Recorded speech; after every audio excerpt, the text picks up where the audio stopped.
So this is question number 5 from 2015 paper, so which based on Laplace transformation. Okay, so the question is like this: Laplace transformation of cos ax is, these are the given options: s by s square plus a square, s square plus a square by s by s square minus a square, and s divided by a square minus a square. See, the Laplace transformation of cos ax is equal to integration 0 to infinity e power minus sx into f of x dx. Our f of x means, if suppose this is f of x, our f of x is cos ax, so just replace here as cos ax. We know that cos ax is equal to e power ix plus e power minus ix divided by 2, right? So then we can replace this equation as integration 0 to infinity e power minus sx into e power iax plus e power minus iax divided by 2.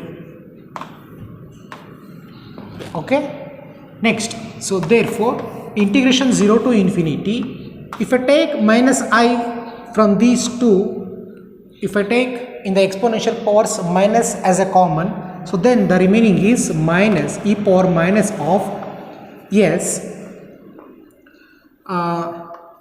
Okay, so s minus ai of x, so because minus into minus plus e power minus of s plus ai of x divided by 2.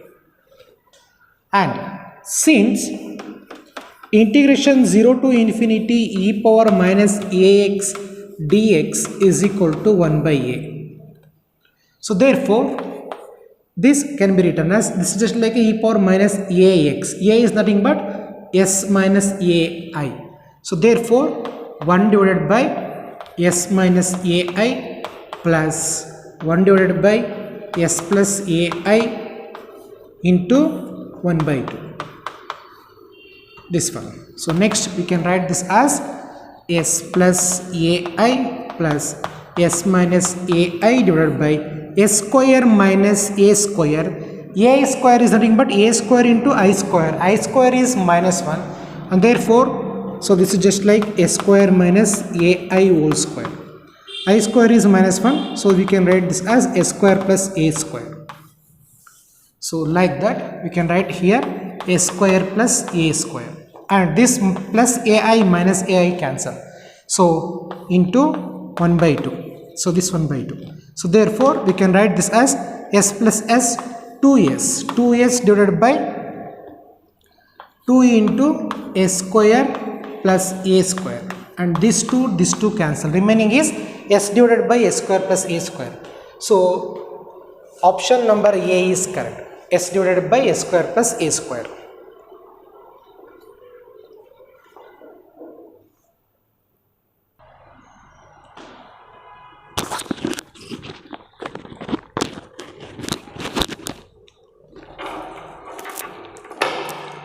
So this is the question number 6, which based on binomial distributions.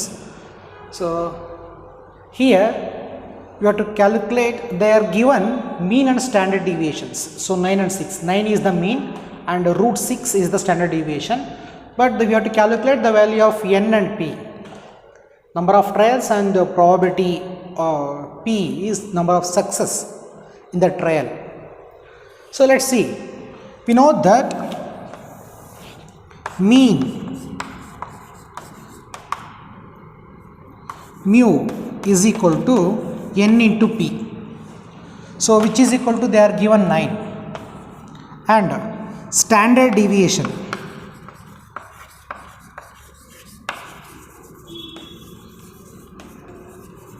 sigma is equal to root of np into 1 minus p. So which is also given there, that is 6, root 6. Okay. Okay, so therefore from this equation we can write this as root of np into 1 minus p is equal to root 6. Root cancel, remaining is np into 1 minus p is equal to 6. But np is given, so that is 9. So 9 into 1 minus p is equal to 6. So therefore 1 minus p is equal to 6 by 9. 2 3s are 6, 3 2s are 6 and 3 3s are 9. So 2 by 3. 1 minus p is equal to 2 by 3. Then p is equal to 2 by 3, 1 minus. If we interchange this, so p is equal to 1 minus 2 by 3, then p is equal to 1 by 3. 3 minus 2, 1. So 1 by 3. If you put here, in here, equation number 1, if suppose this is equation number 1 and 2, in equation number 1, if you substitute p, so then you will get n is equal to 9 by p. So which is equal to 9 by 1 by 3. So n is equal to 27. So this is n. So n is equal to 27 and the p is equal to 1 by 3. So option A is correct.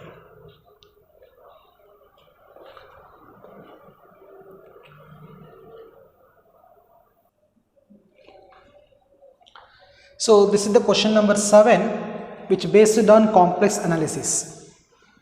Okay, so in the KCET exam, there is definitely 2 or 3 questions from this complex analysis. At least there will be a 1 question. Okay, so the question is like this.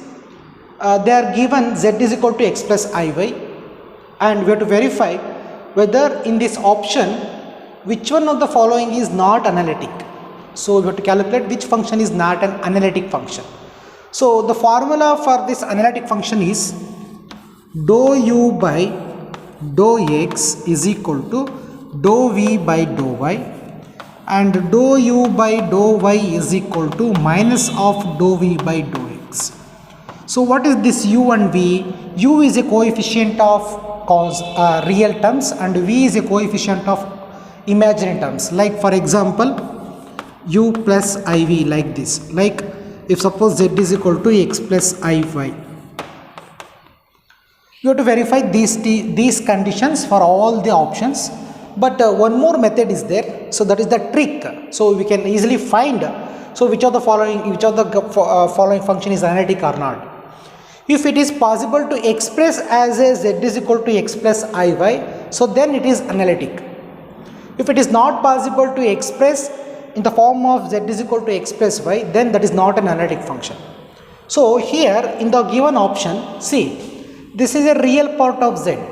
Real part of z is nothing but x. So that is only a x. So this is x. It is not possible to write as a x plus iy, right? So it is not an analytic. So let's see option B. So it is nothing but z inverse. Z inverse is nothing but 1 by z. So which is nothing but 1 by x plus iy.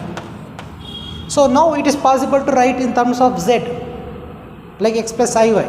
So which is an analytic. Which is analytic. On option number C, so that is sin z. If there is a z, definitely that is an analytic function. It is possible to write as a sin of x plus iy. So option C is also analytic function. And e power sin z, e power sin of x plus iy, which is also analytic. So not analytic means option A is correct. Okay.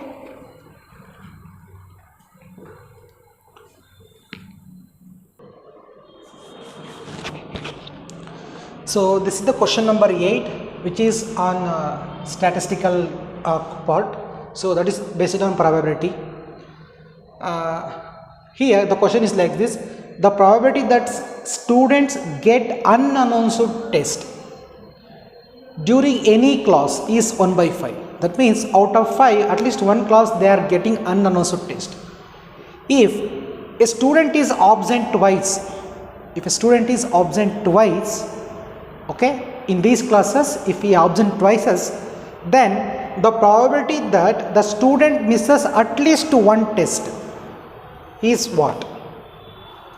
So we know that probability of A plus probability of A bar is 1. At least one test means probability of A plus B. Okay. So probability of A is event occur, probability A bar is event not occur, does not occur.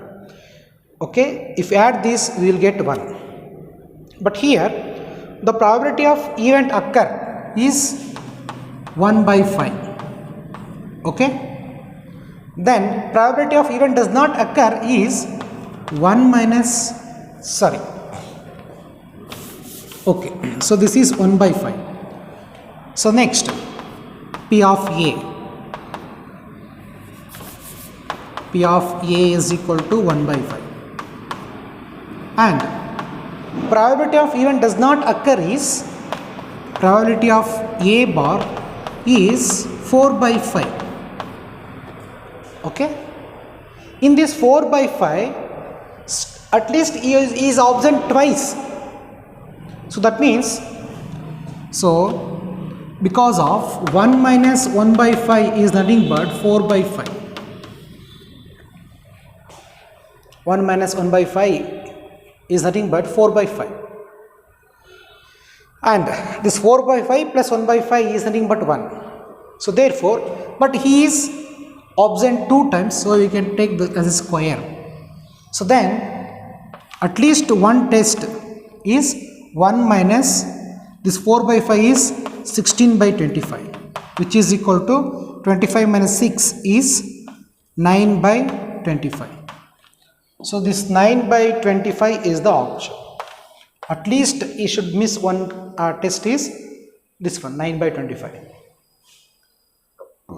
Okay. How this 4 by 5 get? Because of 1 minus 1 by 5. So we will get 4 by 5.